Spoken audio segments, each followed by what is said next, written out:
पाकिस्तान के साबिक army chief general Qamar Javed Bajwa यूं तो रिटायर्ड हो चुके हैं, मगर अपने साबिक हम मनसबों की तरह इनके किस्से आज भी ज़बान ज़द-ए-आम हैं। अपनी नौकरी के आखिरी दिन आखिरी खिताब में उन्होंने गुमनामी में जिंदगी गुजारने का वादा किया, मगर रिटायरमेंट के फौरी बाद से अब तक ये वादा वफा नहीं कर पाए और इनकी कोशिश होती है कि किसी न किसी तरह से ये मंजर आम पर आते हैं और लोग उनका नाम सुनते हैं। इस ख्वाहिश की तकमील में चाहे ये अपने बयानात से अपने साबिक इदारे को नुकसान पहुंचाएं या अपने साबिक कोलीग्स पर इल्जामात लगाएं, इन्हें कोई फर्क नहीं पड़ता और ऊट पटांग बयानात देते रहते हैं। अब हाल ही में उन्होंने सहाफी नईम घुम्मन के कजन को भी इंटरव्यू दे डाला और वो भी फरमाइशी, जिसमें उन्होंने खिलाफ आइन काम और साजिशों का एतराफ किया और जाने अनजाने में अपने समेत साबिक करप्ट अफसरों के राज खोल गए। हुआ कुछ यूं कि शाहिद मेतला जो नईम घुम्मन के फर्स्ट कजन हैं, वो अपने कजन की तीमारदारी के लिए गए। कुछ देर बाद वहाँ कमर जावेद बाजवा भी तशरीफ ले आए। वो भी तीमारदारी के लिए ही आए थे, मगर हाल चाल पूछने के बाद खुद ही शाहिद मेतला से कहने लगे कि आप मुझसे सवालात क्यों नहीं करते, जो आप पूछना चाहते हैं पूछ लें। शाहिद मेतला ये सुनकर कुछ परेशान हुए कि आखिर ये अचानक इस मुलाकात को इंटरव्यू में क्यों बदलना चाहते हैं, मगर फिर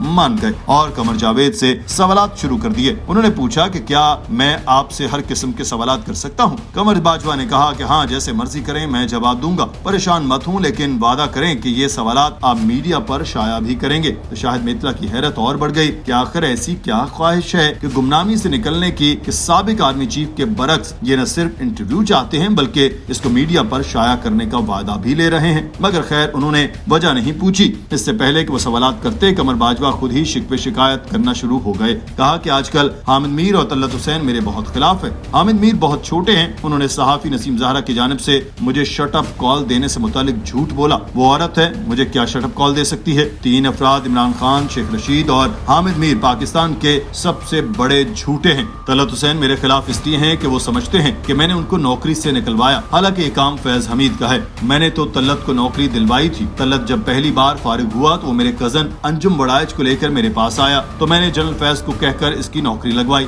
यहाँ तक बात सुनकर शाहिद मेतला को भी अंदाजा हो गया कि कमर बाजवा बस अपने दिल का बोझ हल्का करना चाहते हैं और गुस्से में ऑल फॉल बकते जा रहे हैं। तो इनसे कुछ भी पूछना आसान होगा, क्योंकि जाहिर है कि इंसान गुस्से में हो तो कोई भी बात कह जाता है और पूरा सच बताता है, कोई चीज छुपाता नहीं है। तो शाहिद मेतला की भी हिम्मत बंधी और उन्होंने बाजवा की बात काट कर पूछा कि मुर्तजा सोलंकी और नुसरत जावेद वगैरह को आपने चैनल से निकलवाया था। कमर बाजवा बोले, बिल्कुल नहीं, मुर्तजा सोलंकी को पहले नहीं जानता था, 1.5 साल से उन्हें जानना शुरू हुआ। मैं कैसे उसको नौकरी से निकलवा सकता था। शाहिद मेतला ने फिर पूछा कि क्या अबसार आलम को गोली आपने मरवाई। वो आप पर इल्जाम लगाते हैं कि उन्होंने आपको आर्मी चीफ बनवाने में मदद भी की और आपने उन पर भी गोली चलवाई। ये सवाल सुनकर कमर बाजवा एकदम चौंक पड़े और कुछ तवक्कुफ के बाद बोले, आप एक इंसान को कत्ल करना मामूली समझते हैं। मैंने कब्र में नहीं जाना। मैंने आज तक किसी बेगुनाह को मारने का हुक्म नहीं दिया। अबसार को गोली मैंने नहीं मरवाई। मैंने फुटेज देखी थी। हमलावर के हाथ में छोटा सा टीटी पिस्टल था। हमला अनाड़ीपन से किया गया था। मैं ऐसा क्यों करता।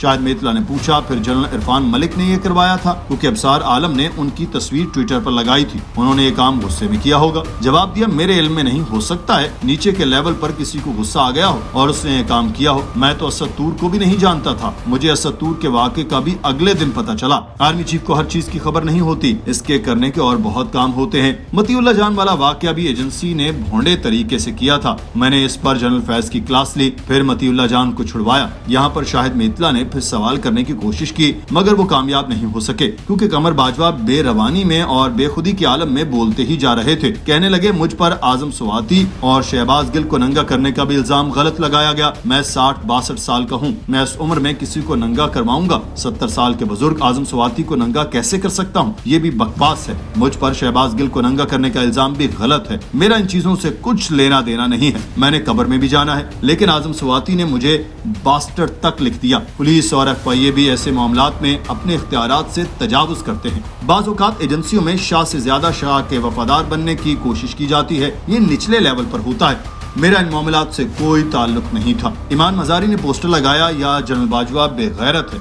तो इस पर जवानों को गुस्सा आया। एक मेजर ने कहा कि सर आप बेगैरत नहीं हैं, हम इसको फिक्स करेंगे। तो मैंने मना कर दिया कि नहीं, बस कानूनी तरीके से निपटें और इस इशू को खत्म कर दें। मैं हर तरह की तनकीद बर्दाश्त करता था, लेकिन इदारे की इज्जत का भी सवाल होता है। फिर ईमान मज़ारी के खिलाफ GHQ ने बाकायदा FIR दर्ज कराई। जस्टिस अतर मिनल्ला की बेटी ईमान मज़ारी की दोस्त है। जस्टिस अतर मिनल्ला ने ईमान मज़ारी को जमानत दे दी। इसके बाद हमने जानबूझकर इस केस की पैरवी नहीं की ताकि मामला वहीं खत्म हो जाए। فوج اور فوجی افسروں کے خلاف جو مرضی کہہ دیں، الزام لگا دیں، کوئی پوچھنے والا نہیں ہے۔ فوجی افسر جواب بھی نہیں دے سکتے۔ ججوں کے بارے میں بات کریں گے تو وہ جواب دے لیتے ہیں، لیکن ہمارے پاس ایسا کوئی آپشن نہیں ہے۔ پاکستان میں حقیقت عزت کے قوانین کمزور ہیں۔ شاہد میتلا نے بات کاٹی اور اس سے پہلے کہ وہ کچھ اور کہتے سوال کیا کہ آپ نے جنرل عرفان ملک کو ISI سے اس لیے ہٹایا کہ انہوں نے مریم نواز کو سمیش کرنے کی دھمکی دی تھی۔ قمر باجوہ بولے، میں نے نہیں، ان کو جنرل فیض نے ہٹایا تھا۔ جنرل فیض DG ISI اور DGC دونوں کا کام خود کرنا چاہتے تھے۔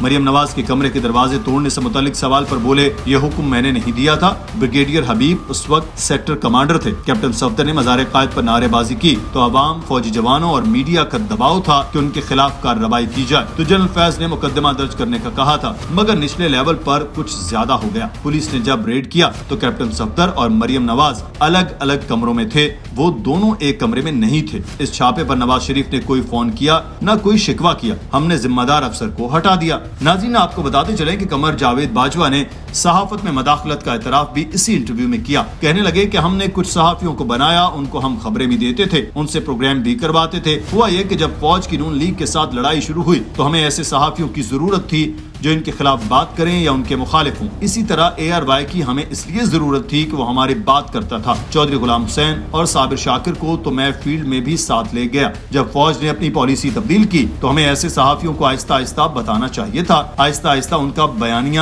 بدلنا چاہیے تھا اور ان کو آہستہ آہستہ تبدیل کرتے، لیکن ہم نے یہ نہیں کیا اور ہم نے ایک دم اپنی سائڈ بدل لی۔ اس سے وہ وہیں پر رہ گئے۔ دوسرا، عمران خان جھوٹ بولنے میں بہت مہارت رکھتے ہیں، وہ بہت چالاک آدمی ہیں اور جھوٹ بار بار بولتے ہیں اور لوگ اس پر یقین کر لیتے ہیں۔ اور یہ مقبول جان سے متعلق کہنے لگے کہ وہ بہت چھوٹا آدمی ہے، پہلے اس کو میرے بارے میں خواب میں بشارت ہوتی تھی، اب میری مخالفت کرتا ہے۔ میرے سسر جنرل اعجاز امجد مجھے ایک دوست کے گھر لے کر گئے، یہ صدر الدین ہاشوانی کا گھر تھا۔ انہوں نے میرا ارشاد بھٹی سے تعارف کروایا کہ وہ ہمارا میڈیا کا سیٹ اپ دیکھتا ہے۔ اس کے بعد ارشاد بھٹی میرے پاس آنا شروع ہو گئے۔ جب میں کور کمانڈر بنا تب بھی میرے پاس باقاعدگی سے آتے رہے۔ شاہد میتلا نے میر شکیل الرحمان سے متعلق پوچھا تو باجوہ صاحب نے کہا کہ میر شکیل الرحمان کو عمران خان نے جیل میں ڈلوایا تھا، میں نے میر شکیل الرحمان کو جیل سے نکلوایا۔ میں نے عمران خان سے کہا تھا کہ میر شکیل الرحمان کینسر کا مریض ہے، وہ جیل میں ہی مر جائے گا، تو پھر اس نے بات مانی۔ شیخ رشید کی فوج سے محبت، قربتیں اور بیانات بھی کسی سے ڈھکے چھپے نہیں، مگر کیا فوج شیخ رشید سے محبت کرتی ہے؟ اس سوال پر سابق آرمی چیف نے کہا کہ وہ کوئی GHQ کے قریب نہیں ہے، وہ ایسے ہی ڈینگے مارتا ہے۔ جب میں گارڈن کالج گیا تو اس سے 6 سال پہلے شیخ رشید کالج سے جا چکا تھا۔ میں تو اس کی زندگی میں صرف 2 دفعہ ملا ہوں۔ ایک دفعہ وہ فروری 2022 میں میرے پاس آیا تھا اور کہتا کہ عمران خان سے حکومت نہیں چل رہی، کچھ کرے۔ شیخ رشید جیسے جھوٹے آدمی سے بھلا میں کیوں ملوں گا؟ اس کا کوئی لیول نہیں،